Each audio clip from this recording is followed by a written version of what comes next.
Hey everyone, welcome back to my channel. In today's podcast, I've got a good friend of mine back on the podcast where we're going to be talking everything to do with money. So if you're trying to make more money, learn about money, you don't know how you feel about it, maybe you've got some insecurities, this is the podcast to watch. So I welcome a good friend of mine, Pete Komalafe. Dude, pleasure to have you back and catch up briefly before we hit the record button. Yeah, dude, it's really good to be here as well, mate. And look, you've gone from like here to since the last time we spoke. It's been amazing to watch, really, to be fair, mate. Oh, dude, and do you know what? Just for anyone watching, Pete's become a friend of mine where enjoyed on camera stuff, off camera, just really good vibes. And actually, just what I love about it is the whole the back and forth support and just enjoying the journeys. That's what I really like about it. You know, when you find some good relationships and you can enjoy all elements of it. So, mate, I enjoy your journey, and yeah, it's been crazy over the last couple of years. And obviously, here we are back talking about money because that's what we love to talk about, That's right? what we So love to talk about, indeed. so for everyone watching, this is all to do with money. There is a lack of education around money. I think that's to do with many different things, which you and I both talk about. But what we'll do is we'll keep a structure. I'll run through some of the points for anyone watching. We're going to go through money is the root of all happiness. The best things in life, are they for free or are they not for free? Rich mindset versus poor mindset, how to change that attitude, and the cost of living. Do we complain or do we take action? And then finally, the real opportunity of making money, because there's a lot of noise, but there are ways of making money. You just kind of got to really narrow it down. So, dude, I'm going to throw it at you. Is money the root of all happiness? I think it can be. Um, it really depends on your personal view. This is a question that fascinates me because I've met a ton of like celebrities over the past 2, 3 years, and I actually asked Kathy and Ryan this question. I said, "What does money deliver you? Does it buy you happiness? What does it give you?" And her answer was very, very interesting. She goes, "For her, it gives her the option of choice and freedom." And I think that's really what it's all about. I think happiness to a certain extent, because when you think about happiness as an emotion, that's all about oxytocin. It is a chemical reaction in the brain that gives you that sense of happiness. Money can definitely buy you the things that give you that oxytocin boost here and there, but I don't necessarily believe that it gives you that consistent sense of happiness through life.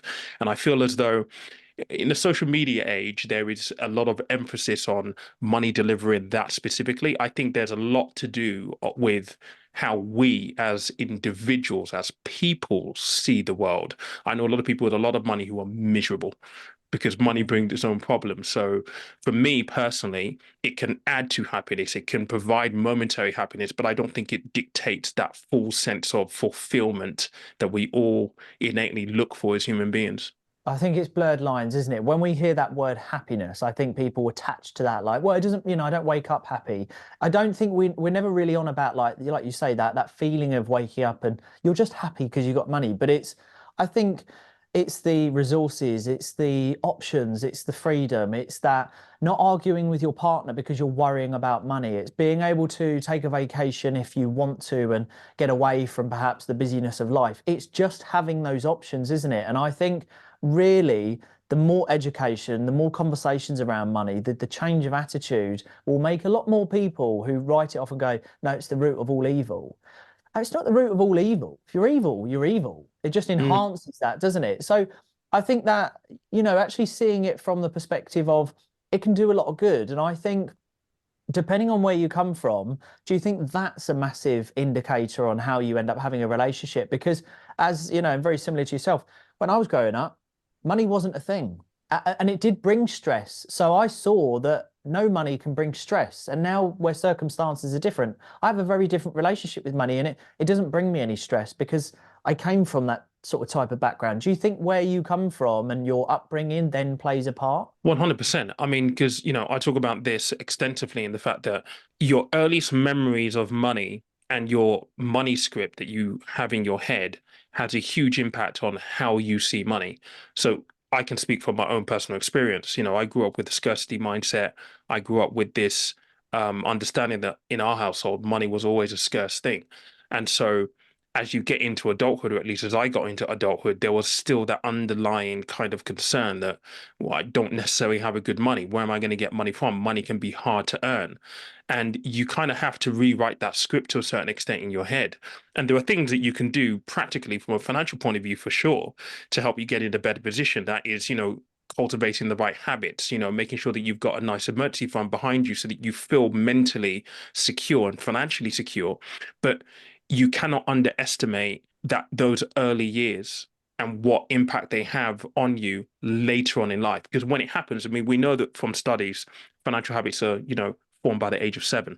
And that's completely innocent and inconsequential at that age. But as an adult, when you start to come into money, you start to interact with money as an independent person, that is a huge sway on how you see money and how you interact with money, for sure. Yeah. And I do think as you grow up, I think depending on your background, you'll kind of have a vision, or you'll have an idea of maybe what money will do for you, what it has done for you, maybe what it did for your parents. So you'll have a bit of an idea of what money looks like to you. But I think as you evolve and you go into adulthood, your relationship with money is very heavily determined in that immediate sort of period of your life where you start taking it a bit more seriously. Maybe you start working by the people that you're around. If you get your first job at 16, 17, and you're working with people who finish in the office and then they're straight down the local bar, you start to develop really bad money habits. And then I think that gets instilled. So do you think there's that real important period in adulthood when you first start to work, that's where the conversation needs to happen, in saying, look, if you're going into an office and you start noticing there's a pattern of everyone's working and then they're spending it on that Friday, start distancing yourself, because that plays a huge part, doesn't it? Yeah, and I think that there are two things though, because I think yes, your work environment for sure definitely has an impact on you, but I do think it's also your peer group. So the people that you surround yourself with are so, so important. And I think this is where you need to be discerning. You need to have choice around the kind of people you surround yourself with, because you'll know this as much as I do. If you hang around with people who have really, really just poor general habits in life, you pick up those things by association because you're around that energy in the first place. One of my favorite sayings is that life is about radiators and drain pipes. So radiators add value to your life, right? They're the ones that you like. You and I could call me like, dude, what do you think of this, right? Or I need help with this. And people will help you proactively. They want to see you win. Those are radiators. Drain pipes are people where, they don't want to see you win. They are a vacuum of any kind of positive enthusiasm and good habits. And so being discerning around the peer group that you have around you and noticing patterns as well is really important. Do you really want to be in that group of people where, yeah, it's 9 to 5, but you're then down the pub and you're not using your time to be more proactive, or you're not thinking about the bigger picture, you're only thinking in the now? That is very much impacted by your peer group, and you have to be discerning. Yeah, and it's a shame because unless you're having these types of conversation, or they're involved in these types of conversations, they don't normally see it, because you become a little bit blind to the people that you're around, because you end up in this like Groundhog Day motion where Hmm. you just work and then you're spending it, you work, you're spending it. Life, cost of living naturally is just going up. It has done over the last 100 years. It will continue to do so. And then people look around and think, fucking hell, life's pretty tough. No, Hmm. we've been fully aware it's tough. It's just that you haven't been making the right plans. So, which brings me on to are the best things in life for free? Because this is an old saying. I'm attacking a lot of old narratives in a lot of my content. Business is risky, all these kind of things that were definitely heavy in the 80s, 90s, and early 2000s, but not so relevant now. What's your views and opinions around are the best things in life for free? The best things in life should be free, but I think we live in a world right now where a lot of it is not free. Like Yeah, you've got to pay for it in some way, shape, or form. But I think as people, I think it is about finding your pleasures and understanding what your pleasures are. What are the things that really kind of make you tick? And the beauty of it is that if you are able to do something that allows you to express yourself via that medium, then you're winning, really. I just don't think that society is set up, because it is a very old, antiquated system, to allow people to flourish in the way the world is set up now. We've moved on so much, even yeah, just in the last 2 years with AI. We have moved on so much, but our system is still ancient. It's absolutely ridiculous. And so the things that should be free in life that make us all happy, you have to pay for this stuff now. And there is Yeah. some kind of cost, whether it be financial or emotional, intellectual, there is a cost to pretty much everything now. Yeah. Do you know what? I'm not going to get into it in this one, but maybe we'll do another podcast or maybe we'll do, I don't know, we'll do another piece of content. It's like around, I'm just going to briefly touch on this and then I'll get your quick thoughts on it.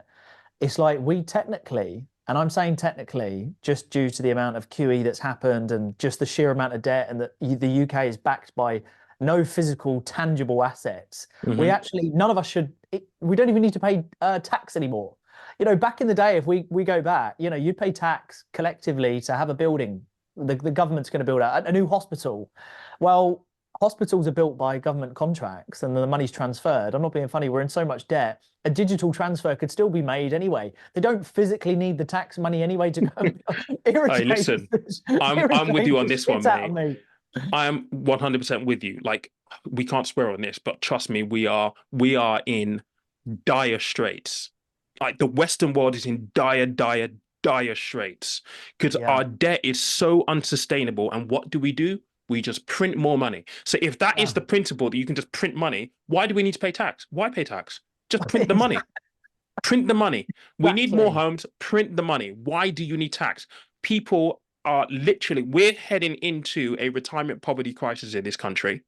Yeah. Okay, well, just print the money for people to have a comfortable retirement. Again, mate, the system is old and antiquated. It is not designed for the modern world that we're moving into. No. It really, and you have to question, how did we get here? How did we get here? Slowly Selfish. sleepwalking ourselves into devastation. There's a lot of selfish individuals over time and a lot of corruption that, if we had massive channels, we'd probably only be able to say corruption and that's about it before you get cancelled. It's Yeah. it's totally backwards. I mean, it is. It's so frustrating, especially, we're sort of we're talking more deeper in terms of the money in the central banks and how it all works. But just my two pence worth on look, the whole are the best things in life are free. I've got to be honest, if I look at my Monday to Monday, anything that I've kind of enjoyed or we've made memories from, it cost a dollar. That a pound was printed and paid for. So Mm. nothing really now. Unfortunately, I think if you go back to the 80s, life just seemed, I wasn't born in the 80s, but I appreciate earlier days, bit of an old soul, and it just seems more simple. Life was just a little bit more relaxed. There wasn't an overload of information and things were just slower and calmer. Whereas now I just think maybe once upon a time the best things in life are free. Maybe you'd write a love note to someone and you'd see them at the weekend. Now it's just even the apps, like if you want the top range to date someone, you've got to have the membership. Like everything now is And just even then, cost. you're not even getting a good deal. I mean, I would hate to be a young man You're not, single in today's world. It man. is mad out there. It's crazy. And I couldn't imagine being 20 something with all these pressures. You need to earn X amount of money and the expectations that are there now, and even if you are using dating apps, and knowing the fact that they're not really going to be feeding you the kind of, things that you expect.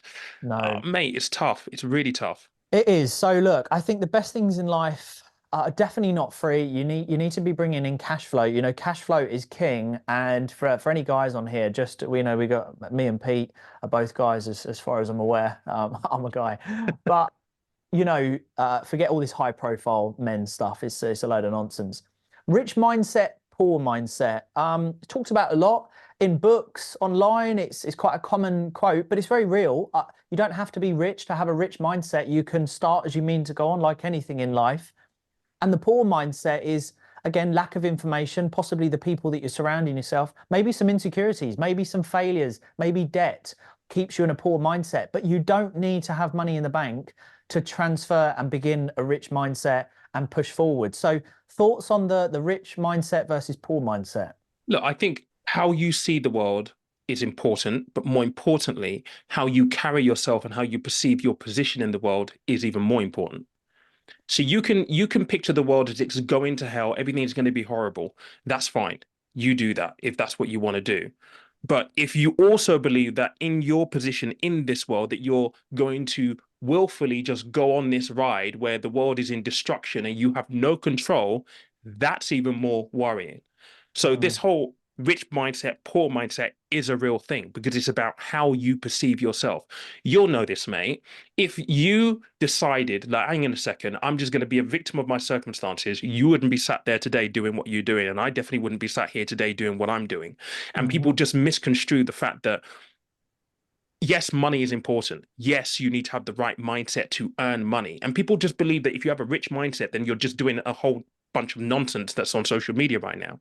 No, it is about equipping yourself with, okay, if I want to be here in a year's time, what are the things that I need to go and do and pick up to ensure that I can move myself closer to that point?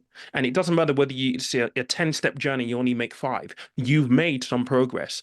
And that's really what a rich mindset says to me. It's not about the money, it's about your ability, your belief in your own sense of worth to be able to move to something that is better than where you are today. That's what it fundamentally comes down to. Because I think in social media today and in this age, people are very quick to give away their power. And I don't get why. People will complain. Like, for example, my last couple of videos on YouTube, we're talking about the state pension and the amount of people who are outraged at the government. And I get it. Be outraged all you want. But what are you going to do? The Oh, government's going to amen. do what they are going to do. So you can take action, you can vote. And if you're not voting, well, it's your fault. But beyond that, what are you going to do? So, cost of living crisis. Yes, we've all been hit by energy costs. But are you going to sit there and be like, oh, it's so tough right now, and you're looking for someone to blame? It's got to be the government. What are you going to do? What can you do to change your circumstances? Because we all have the power, but we're so quick to give up our power, give up our ability to control our controllables, inflation, energy prices, government to a certain extent, completely uncontrollable unless you go vote. But you're not going to knock on the door of the CEO of Centrica and be like, listen, you're taking the piss. You got 6.5 million quid last year. You need to give some of that money back. You can't do that. So control the controllables. And it is all about mindset at the end of the day. Do not give up your power. You have control. So do what you feel is necessary to move you 5 steps from where you were today so you're in a better position. It's really that simple. Dude, that needs to finish there, just that piece there with a hallelujah, amen to that, because I preach that all the time. I feel that we are so aligned there. Little side note for anyone watching, I feel like, mate, if we were to go on Warzone right now, me and you, we'd take down the whole team. I'm just saying, we're on fire right now. It is absolutely that. And I think when you start realizing no one is coming to save you, and you start pulling your finger out and you start saying, right, it's a shit situation. But this is what gets me. The rich mindset, the poor mindset, don't need to have loads in the bank. You can change at any point by getting rid of your social circle who's weighing you down, don't support you. Get around the people who are doing the good things with the money and evolving and all that kind of stuff. That's the basics, right? But then it is literally that application to changing your life. Okay, we're in a bad situation. I talk about this all the time. It's quite literally accumulating millions of views, like the amount of cost of living videos that I've done.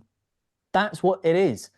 What are we going to do about it? That's Pete. I reply to people when they say, yeah, but BP, they made millions, Texaco, Amazon, Nike have got an offshore account. And I say, stop worrying about them. And I reply, what's your plan of action? You know what? But here's the crazy thing. When I have these conversations, right, I hear so many people bitch and moan. Sorry, moan, Yeah, moan and moan and moan. Oh yeah, HSBC have made so much money because of interest rates. Central has made so much money because of energy prices. Okay, well, do you know how you can actually benefit from that entire situation? Pull your finger out, start to structure your finances, and go and buy some shares in that company. Because when they're doing dividend buybacks, at least you're getting some of that profit. Like you can yeah, participate. But you made a really important point. The key things that a lot of people are lazy to do is the action. They'll be yes, like, oh yeah, it's a really crap situation. I should probably do something about it. Do it. yeah, I'm too busy. I'm too busy. There are not enough hours in the day. I'm like, yeah, if you really wanted to do it and the mindset is right, you'll do it. You'll do yeah, it because you know that there's something at stake. And what's at stake really is your lifestyle, your future financial security, not just for you, but for your kids, for yeah, future generations. So you have to be motivated enough to actually take the action. It's yeah, okay knowing what to do. Taking the action is a completely different thing. And one of the things that I'm so fascinated by at the moment is the whole psychology of money, right? 20% of what you do with money is the practical stuff. 80% is up here. Yeah. Mindset, the way you believe it, the way you believe your position in the world, how you relate to money in your position in the world. It's all up here. And you have to take the emotion out of it as well. It's like I say to people all the time, when you're structuring your bank account, it's so important that you are setting up standing orders because it's such a basic thing to have a new priority order of that your money's going in the right places first. And if you take the emotion out of a manual bank transfer where you think, oh, I've been invited to go out the weekend. Maybe if I keep that 50 quid by, I can go out. No, if that was on a standing order and as soon as your money dropped in and it went out, the emotion's out of it. And when you look at it, you're not thinking that you've got an extra 50 quid because it's already left and it's gone into your Hmm. stocks and shares. And it's the application. Yes, the world is tough. Do you know what I do, mate? When I live stream and I've had an influx of people going, oh, it's not that easy. Cost of living is crippling people. You don't understand. I'm a single parent. I work 40 hours and I'm there like, I'm there biting my knuckles thinking I was working 40 hours. I had no money. I used to hang around with pretty bad people. Like I've been there, I've done it. I've worn the t-shirt and I want to scream it from the rooftops. But I think, but I learned a new skill set. I refined it. I applied, rinse, repeat, day in, day out, worked the weekends, worked every hour. And there had to be a consequence, just like for you and me. I know there's a consequence for you. If I do not do this, the repercussions are so fearful and damaging, not only for me, but for my family. And I quote Tim Grover, if you think the price of winning is too high, wait till you get the bill from regret. I fucking love that one. Yeah. Because it is Yeah. so true. If I do not make this a success, I will be one of those ones who will be Yeah. blaming the government. I don't want to. I want to evolve. This podcast was sponsored by the employment breakout program, How to Fire Your Boss and Replace Your Income. If you want a life of purpose, one with time freedom and financial stability, head to the description below where you can join a free introduction webinar to learn how business could change your life. Yeah. I'll throw in another saying that I came across recently. This is a Tony Robbins one, and it's pretty amazing, right? He says, if you think you can't, then you must. Yeah. So if you think that you can't earn more money, then you must. You have to earn more money because you thinking I can't earn more money means that you're already in a position where it's abundantly apparent I need to earn more money. So you must. And it's all about trying to key into it's going to be difficult. Nothing is easy. I think people are looking for a shortcut to success and a shortcut to Yeah. financial freedom and financial wealth. It doesn't happen overnight. It is a long road, but it is about you having the motivation, the ability, the willingness to actually do what is necessary. And more importantly, having the discipline to remain consistent in it because nothing comes for free in this world. Nothing does. It's the discipline, it's the sacrifices that you're willing to make, it's the consistency of showing up every day. It's also being able to learn, not become stagnant. It's like with a business, something, I'm very, very heavy into my businesses at the moment and evolving and looking where they're going to be. And something for me that's super important is every quarter, I evolve as well as the businesses because things are changing that much. And it's the same with money. You might need to learn something a little bit new. You might need to make an adjustment. Maybe you change your stocks and shares. Maybe you do need to start thinking about another stream of income and just letting go of the whole money's really bad and really, well, if you end up being rich, you're a miserable bar humbug Scrooge and you steal from the poor. No, it's not. I mean, as you do and as I do, I know a lot of wealthy people, like significantly wealthy, incredibly charitable, have helped me out tenfold. Like I can, I can sit here and put my hand up and say there has been some incredibly successful and wealthy people who have spent more time than they've ever needed to with me and been incredibly charitable with their time. And again, I think that's an insecurity. It's a blame. Oh, but yeah, well, if I earn more money, I'll be miserable. They're really, or the other one is really wealthy people are lonely. Again, old narratives, right, It dude? all depends on what you build for yourself and your controllables. You can be wealthy and have a beautiful life if you put the foundations in place to have one. And Yeah, for example, especially when you are wealthy in those circles, that you have the right kind of people around you. If you have grown up with leeches around you and you become wealthy, guess what? That's going to be a pretty crap situation to be in long term. And so yeah, you need to be aware of what your peer group and your peer circle are saying, because effectively you gain influence and your peer group influences you and vice versa. So this idea, and it makes me laugh sometimes that, people will be like, yo, you've got to be evil if you're a billionaire. No, no, like Jeff Bezos has made how many millionaires in his time? He's built a company that is worth billions of dollars. He just happens to be a billionaire as a result of it. So you saying that billionaires shouldn't exist, billionaires are all evil. This guy's employing thousands of people, helping economies across the world, At helping 38,000 people. It's mad. And it's that old way of think that is just, it's so 1960s. It's absolutely crazy. Dude, I saw, so let me share something with you. Two things. This is shocking, and it's such a shame, especially in the younger generation. And it's kind of, I feel like we were that age range where we're the informers. Like we've kind of got the balance of the earlier days kind of, but then we're still very much in the new sort of age here, and we can see both sides. And yesterday I was on a live stream and a guy said to me, well, if you're doing so well, how come you only drive a 1 Series? Bearing in mind, it's a 1 Series I bought outright and it's a brand new one, but neither here or there. And he said, if you were to buy a Porsche, you'd get more clients. And I just said, I don't know how old you are, dude, but you have got it totally backwards. It's not about impressing and keeping up with the Joneses. It's not about the car that I drive. It's about how many people that you can help and solve problems for. And then I had a comment that said to one of my cost of living videos was saying that I would never want to be rich because those who have ended up being rich at some point have screwed people over. And I'm like, do you not realize building a business is actually serving a lot of people? Going back to Jeff Bezos, 38,000 people plus have jobs because Jeff started a company. So what if he's avoided a bit of tax? He's employing 38,000 people. And they're paying tax, by the way. And they're paying tax. And supporting their families and buying homes. And involved in the stocks and shares scheme, and also could be starting businesses on the side, as I did. So it's this frustrating mindset. But you know, Pete, sometimes, mate, I refer back to the Churchill Winston saying, a man will never reach his destination if he stops and argues with every barking dog. That's true. Very, very true. Very, very true.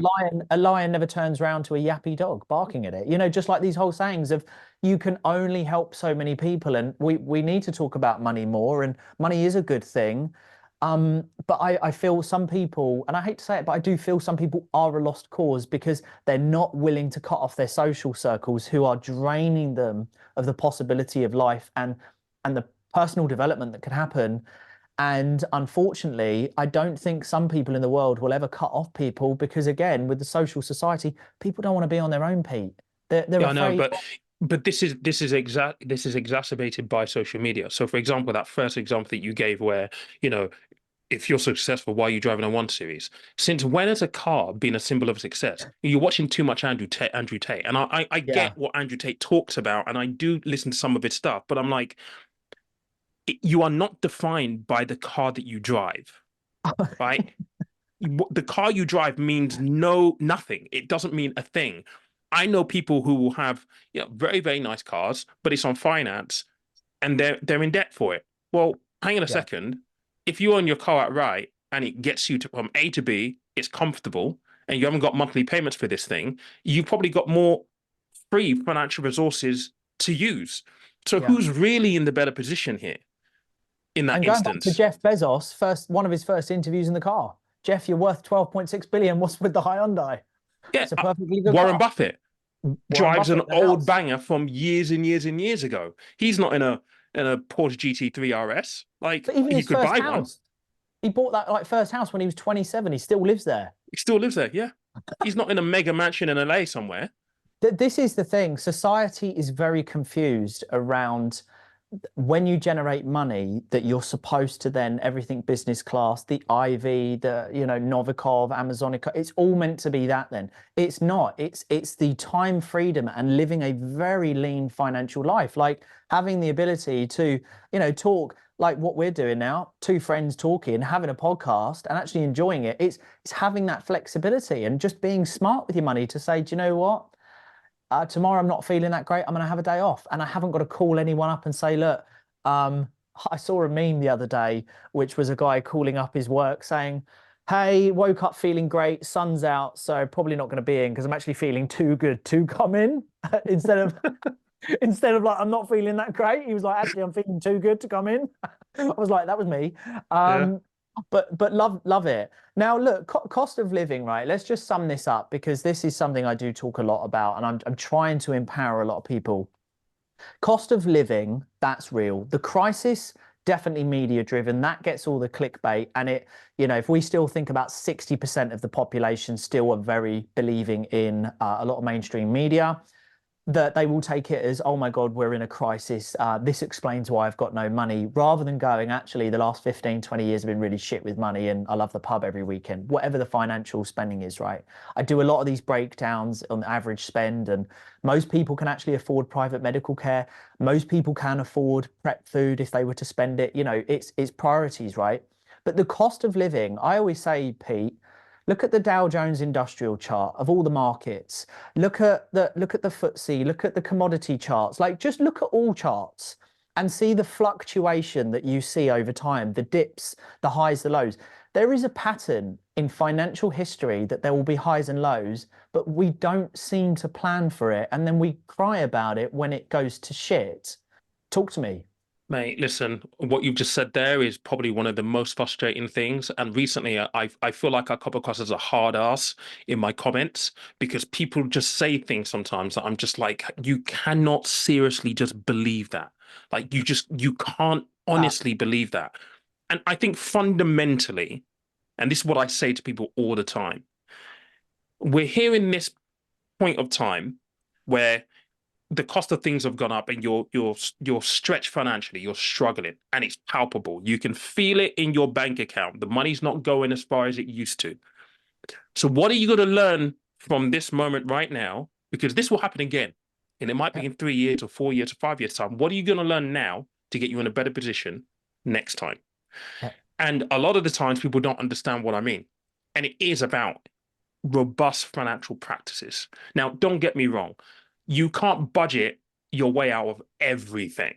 But that's when sometimes what you talk about becomes so much more applicable. If you get to the point where actually, you know what, this money just can't stretch, then you must go and earn more money. You've got to be industrious. Defensive to offensive. Absolutely. Are you just going to sit there like literally? If you walk into a ring, right, and you've got, I'm not even going to say Mike Tyson or Mayweather, and this person's going to kick my head in. Are you literally just going to stand there and take punches? No, you're not. You're going to try and duck around, move. You might try and counter. Same thing financially. You have to be willing to make adjustments and to move. Yes, you might have to be defensive for a little bit, but after a period of time, you're going to get tired of getting punched in the face. And you're going to be like, I've got to take this dude down, and you're going to have to be offensive. But people are scared, and I don't know why. And I think there is a lot to do with the fact that people just don't know how, which is when I comment in the media, it's always like, okay, so what does it mean, and what do you need to do? You need to take ownership, control your controllables, and look at what you can do physically. And if what you're already doing is not working anymore, you need to go and earn more money. You need to be creative. You need to try and do something to move you that 5 steps forward. But it's a hard message for people to take, I guess, because I think we still have this underlying notion that we're the UK, we're Britain, we're the sixth biggest economy in the world. Well, guess what? It's gone to pot. Like, I'm sorry, but it has. The truth hurts, though. I think people don't like hearing the truth of saying. I think it hurts some people when you say, it sounds like you've been shit with money over the last 15 years. People, it's an attack on their personal, well, why are you financing an Audi? Maybe you've been on too many holidays. All of these questions that come up, it's a little bit of a dig at some of the sore spots, but it's the truth. And with the cost of living, you're absolutely right. I have these conversations all the time. Is this mentality, I see this pop up in the comments all the time. When I do that video around the cost of living, where I say, stop waiting for everyone else to give you handouts. Stop waiting for your employer to pay you more money, because that is a really common comment that I have. Anytime it comes up in conversation, this cost of living and being proactive, it's always, well, my employer doesn't pay me enough money. Or the other one that's very common, which I see come through all the time, is I shouldn't have to try and earn more money. I've had full promotions. Why am I having to earn more money? because you've been it's shit with money and you've lifestyle creeped your yes. way through your wage increases. Yes. Yes. I recently came off a podcast, Pete, with a lovely lady, and she said she's got a friend at the moment who's quite high up in equity, does 300,000-400,000 a year. He's got the nice car, he's got the nice townhouse, he's committed to all these outgoings, and he can't really step away now. He's at such a high level, people are chasing him and biting at his heels for that job. And he's in this kind of, I have a very high standard of Dude, living. can we just dwell on this for a second? Because I think that's the piece. This is the piece that's really important for people watching and listening. People aspire to go there, and social Yeah. media tells you you need to be there. But guess what? When you're there and you have job pressures and you have spent your way to having all of these things that really, do you need them? Probably not. You've got to maintain that lifestyle. That financial burden, I would suggest, is actually worse than when Yes. you're actually broke and you have very little money. The Yeah. best times in my life have been when I had zero money, when I was doing music and all that kind of stuff. It wasn't even a worry. People feel like if we get here, it's going to be sweet. Well, guess what? It isn't always cream at the top. It Yeah. really, really isn't. I've met many of them. In a lot of my content, I always say, in the workplace, do not go for promotions. Do not climb that ladder because it becomes a very acute little angle that you're going into. Very tight, very competitive. Antidepressants start to creep in, loss of hair. You have to perform at a higher level 7 days a week. You're always on call. Yes, your gross salary is going up, but there's no time freedom. It's all taken away and the pressures are so high. And then you are expected to perform at that level, no less. And that's a dangerous place to be in. There's no And then you time become a freedom. victim of your own success as well. And I've been there in the corporate world where You you do. smash your target this year, 150%. Guess what? Your starting point for year two is your 150% level because you did it last time. And they That's it. disregard the fact that you killed yourself to get to 150%. Now that's Yeah. your That's starting the point. bar. And that's where the pressure starts to rank up. It's why sometimes, professional traders will only do it for like 2, 3 years and be like, I'm out. Yeah. Because they're like, I need to make as much money as I possibly can, and I'm going to take that, set myself up, and I'm gone. Because Highly high pressure competitive. environments are not sustainable for normal people. It's not. And that's the thing is the pressure. But it's so funny, mate. When I hear people say, well, I'm going for a promotion because I want more responsibility and money. I'm like, dude or lady, go start a fucking business. That's responsibility. Holy crap. That will put the pressure on you. Pressure. I did a duet recently with one of Trump's videos where he said, I know a lot of successful people who are very smart, who are in jobs, but they can't deal with the pressure of business. That's the difference. It's that, diamonds are formed under pressure. It's a whole nother level. If you want real responsibility, take a back seat and go try start a business. And that's that, but it's lean lifestyle. Jason Greystone is a good friend of mine and a mentor and a silent business partner with me. Do a lot with Jason. I learn this more and more the more I work with Jason. And for me, it's always been natural because I've always kept my expenses low. Own everything, no debt. I have very little outgoings. I have all my food prep for free through Lions Prep. So shout out to Lions Prep, who sponsor me. I try to live, Pete, for free. I try to live for nothing. Maximum profit, minimal expenditure. I'll tell you Very what, mate. low I'll key, tell low you what, hunger mate. life. I did a video where I talked about the fact that for my limited company, I pay myself £1,234 a month, which is just above the uh, personal allowance threshold, right? Yeah, the Managing threshold. tax, all that kind of stuff. You should see the comment section. Well, Wow. this guy's not earning that much. He's really taking 10 grand a month. And I'm like, how do you know? Like, I literally have zero debt. Apart from my mortgage, I have zero debt. I have credit cards, don't use them. I have a healthy emergency fund. I had to buy a new car recently because someone wrote off my old Tesla, but that's via my business. So it's a business expense. Personally, I have a mortgage and I have a relatively small mortgage at that. I keep my expenses extremely low because at the end of the day, from where I've come from, I know what it's like when you have financial pressures that keep you up at night. I'm not about that. That's not my Yeah, game. With everything yeah, I've learned through my career in 18 years, I'm not about living with financial pressures where I can't sleep at night. I did 10, 15 years of that with debt. I'm not doing it now. No way. yeah, And so it is, people assume too much from social media, what they don't see. Wealth is typically what you don't see. It's never what you do see. It's what you don't see because it's underlying. Wealth is silent. Rich is loud. Wealth whispers. There we go. Exactly. It's very silent. And the other thing as well does tickle me, this one. A lot of the clout comments that you get, oh, you're not earning that much, or if you were doing that, a lot of these people, they're leaving those comments in their break to individuals that, I mean, look, what's the time? 12:15. We're in an afternoon. We're able to sit here, and it's because we've been just savvy with money and we don't spend a lot. Most of my stuff, mate, is Primani. I got this. Mate, same here. Same here. I'm wearing Primani joggers. I'm wearing sliders and Umbro socks. I mean, I didn't even know I had Umbro socks. I've got Umbro socks. I don't spend money on materialistic things. I haven't got a Rolex. I wear my Apple Watch. Very low key. And I just like it like that because it then gives the time freedom, the stress free, the financial stability.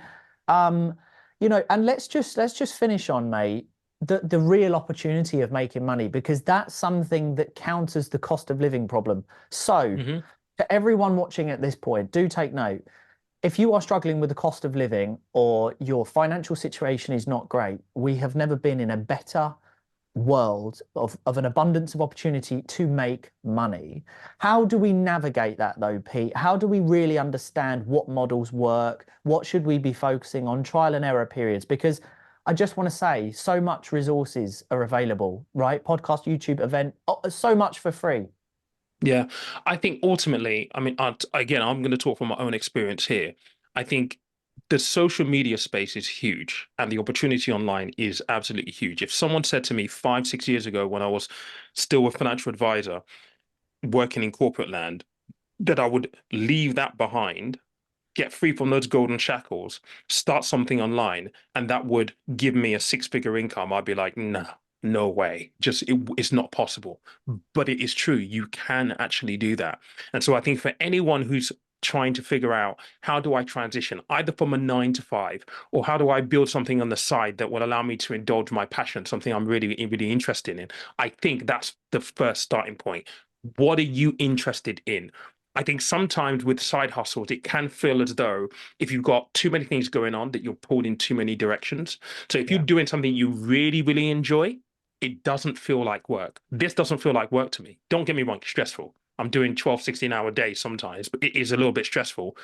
But it's not like I'm working a 9 to 5 where I hate waking up in the morning. I'm helping people every day. I love what I do. I'm talking about the stuff that I'm passionate about, stuff that I know, stuff that I have a personal affinity for because of my own story, my own journey, and I'm trying to empower other people. So it doesn't feel like work. And I think you need to look at the social media space for sure. You're big on TikTok. One thing I definitely need to kind of be better at, just putting videos on TikTok. Who's the lady at the moment who's got like a 50-part series? They were estimating how much she's earned on TikTok, and I'm just like, Jesus Christ. Dude, I have to say, like, TikTok, for anyone watching, I mean, I've got a TikTok program being launched end of March, beginning of April. I've got 127 pre-signups. It's a £300 program. I was advertising this program a long time ago. 127 pre-signups so far at a £300 product. On launch, where I reckon I'll have more than that by launch. We're probably talking about a 45 grand launch, just from application, experience, proof of concept into a well packaged, over delivered, highly valuable, great information program, which is going to do what it says on the tin, reoccurring income. I did that with the Breakout program last year, dude. I started that educational company, the Breakout Program Limited, last year, and launched 7th of August because I had this huge demand of people going, I'm in a situation I need to get out of. And now we have many, many elite members, again, all started off the back of social media. Mate, there's so much opportunity. Yeah. It is exciting. And the thing is, people hold themselves back. I don't know if you come into this lot. Oh, yeah, I'd like to do that, but it's oversaturated, isn't it? How do you know? You haven't tried. Any job that you go into, any industry that you're going to go into is going to be oversaturated. You try and apply for a job, tell me the opportunities on the applications won't be oversaturated. So you're always going to have competition. I think again, it's about how you view things. Like, don't get me wrong, mate. Like, you've got to back yourself. You really, really need to Oh, back yes. yourself. Yeah. You need to back, and that's fundamentally what it's all about. You need to find the confidence to really be like, I'm good enough, I am capable. And if there's something I don't know, I'm going to go find the answer to it, or I'm going to try and find someone who can do it for me. Those are the choices that you have. But just resigning to the fact of, oh, it's oversaturated, so I'm not going to try. Come on, seriously? Yeah, belief. That's a big thing there. Just to, confirm just what you said there and to mirror it. Belief. Being able to turn around and say, do you know what? No one in my family's ever been a millionaire. I'm going to be that millionaire. And it's possible. I never say the words quick, fast, easy, but it is truth. It's never been easier to become a millionaire if you know how to serve a lot of people in many different countries by offering a great service or product. But you have to start, like you have to go and do it. And I think we've covered off some great points. What would you, generalizing around money, from habits, discipline, structure, making money, what would kind of be 3 top tips that you would offer for people to go away with and just think about? I think first and foremost, and I kind of already alluded to this, during this conversation, when you talk about money specifically, 20% of it is the practical side of things. You will find great merit in just trying to understand your own kind of like psychological makeup when it comes to money. And you may not necessarily understand what that means, but one of the first things that I ask people often, and you may not necessarily have the answer to that right now, is what was your first memory of money? And how do you think that impacted how you interact with money and how you view money? It's a really in-depth question, and it took me a while to kind of really understand mine. But once you understand it, the financial choices that you make become so much more apparent. It makes sense. So, for example, for me, I used to be an impulsive spender. Why? Because I grew up with pretty much no money. My next door neighbor having amazing dinners, we're eating beans on toast. So naturally, at 6 years old, Glenn can afford nice dinners. We can't. We're broke. We don't have money. So when I get to places where I'm earning good money, I go and spend that money on things that I always thought I was never going to have: expensive clothes, expensive trainers, all this nonsense. So identifying that meant that, okay, I can put interventions in place to kind of stop me from spending on those types of things. I can develop new habits. That's the first thing. It is immensely important that you actually go and address that. The second is this, and we've already alluded to it. You are not a victim of your circumstances. If you've been crap with money, doesn't mean you're always going to be crap with money. You can change that. And that self-determination is important, whether you're looking at money, whether you're looking at career, whether you're looking at anything, just generally in life. You need to have confidence, belief in your ability to change your circumstances. So make sure that you're trying to train your brain, get yourself around the right people that cultivate that. You need radiators. If you've got mates who are drain pipes, who are like, oh yeah, you are crap with money, we're all crap with money, we're always going to be it, you need to get rid of them, Yeah. period. Just get rid of them. And then the third thing is, take action. You can do all the psychological work and understand why you're crap with money and all this kind of why you make poor financial decisions. You can, sit there and be like, okay, I want to take control and go and get rid of some of your mates. But you have to go and press the button and be like, you're gone. Don't need a radiator. I'm going to try and get more people. So take action. Those are the 3 things that I think are very, very important for people to kind of really think about moving forward, because the world has changed, mate. It's not free anymore, and nothing is going to come for you for free, and nobody is coming to save you. Not even the government. Nobody. No, don't wait. No one is going to come and save you. Don't be inactive. I think the worst thing, and probably something I just shared before we go, is the fear of 6 months passing, you've done nothing. The fear of another 6 months and passing. And then before you know it, you're at a certain point in your life and this common midlife crisis comes in and you think, fuck, I should have taken some more risks, or I should have gone for it. And what I would say to everyone who's watching up until this point, go type in on YouTube advice of old people or advice of people older than 100. Do you know what a lot of them say? I've watched quite a few of these videos. I wish I had just gone for it, just tried, or, really nurture that relationship, or, if you want, and it's all that kind of stuff. It's go for it, because at the end of the day, you take nothing with you anyway. So go for it. And what's the worst? And if you fail, you fail. So Pete, it's been a great podcast. I've thoroughly enjoyed it. We're super, super aligned. I see your book in the background there, dude. Anything you want to sort of drive people to? Where can people find you? You've got your book out and stuff like that. We're going to put this all into some wicked clips as well. Yeah, so my book is out. It's on Amazon. It's called The Money Basics: How to Become Your Own Financial Hero. That is also now a book club. So I'm walking people through the practical elements of the principles in the book over a 6 week period. My first cohort ends in 2 weeks, so we'll be launching cohort 2 after that. What else have I got going on? I'm launching something new called financial audits. There is nowhere that you can go that can help you give a kind of like an overview of your finances and talk you through, put you through a process to understand what your goals are, intrinsic and extrinsic.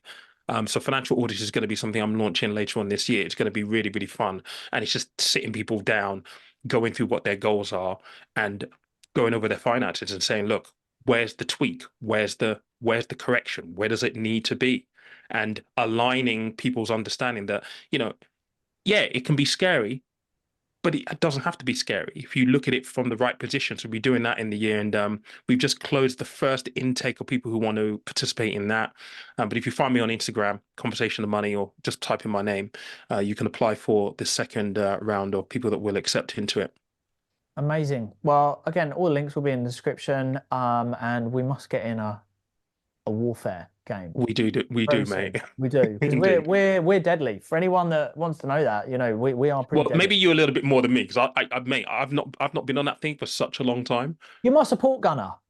Give me Yeah, the I'm the support LMG, give gunner. me the M4, and we're navigate. We'll clear the compounds. But Yeah. look, for anyone that's stuck around, thanks so much. I do ask, please do like, subscribe, go check out Pete's page. Really helps grow the channel. Do leave a comment, maybe some key takeaways.